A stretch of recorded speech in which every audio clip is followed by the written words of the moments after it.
రాముడైనా కృష్ణుడైనా, రావణుడైనా దుర్యోధనుడైనా, వెండితెర దేవుడిగా తెలుగు ప్రేక్షకుల హృదయాల్లో సుస్థిర స్థానం సంపాదించుకున్న ఒకే ఒక్క నటుడు, కథానాయకుడిగా, నిర్మాతగా, దర్శకునిగా, రాజకీయ నాయకునిగా తెలుగు సినీ ప్రతిష్టని, తెలుగు జాతి గౌరవాన్ని నిలిపిన యుగపురుషుడు ఎన్టీఆర్.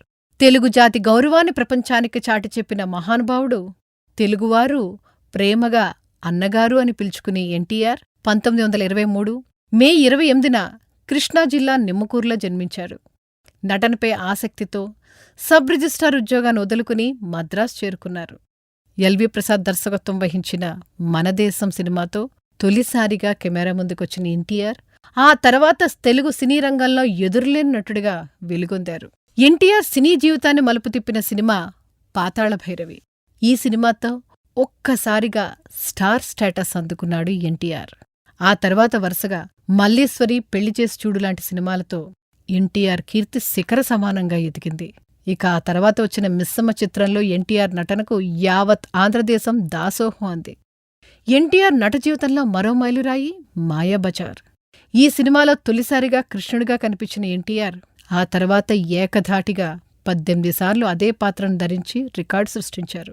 ప్రపంచంలో మరే నటుడు ఇలా ఒకే పాత్రను అన్నిసార్లు పోషించి మెప్పించిన దాఖలాలు లేవంటే ఆశ్చర్యం కాదు. అది కేవలం ఎన్టీఆర్కు మాత్రమే సాధ్యమైన అద్భుత విషయం. రావణబ్రహ్మ, కీచకుడు లాంటి పాత్రల్లో ఎన్టీఆర్ నటన అమోఘం, అనిర్వచనీయం. పౌరాణికం, జానపదం, చారిత్రకం, సాంఘికం ఇలా ఆయన చేయని జోనర్ లేదు, ఆయన పోషించిన పాత్ర లేదు.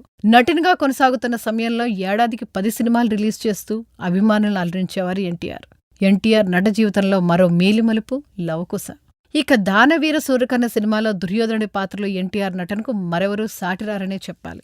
భారత ఇతిహాస చారిత్రక పాత్రలో ఎవరూ పోషించినన్ని పాత్రలను వెండితెరపై ఆవిష్కరించారు ఎన్టీఆర్.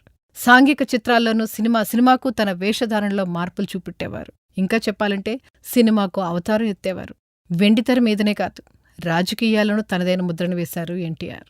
పార్టీని స్థాపించిన 9 మాసాల్లోనే కాంగ్రెస్ పార్టీ లాంటి జాతీయ పార్టీని మట్టి కరిపించి తెలుగువాడి సత్తా ఏంటో నిరూపించారు. తెలుగు ఆత్మగౌరవ నినాదంతో ప్రజల ముందుకు వచ్చిన ఎన్టీఆర్కు ఆ ప్రజలు బ్రహ్మరథం పట్టారు, అఖండ విజయం కట్టబెట్టారు. అందుకే తెలుగు జాతి ఉన్నంతకాలం, తెలుగు మాట వినపడుతున్నంతకాలం, తెలుగు పదం బతికున్నంతకాలం ఎన్టీఆర్ అనే పేరు ఎప్పటికీ సజీవంగానే ఉంటుంది.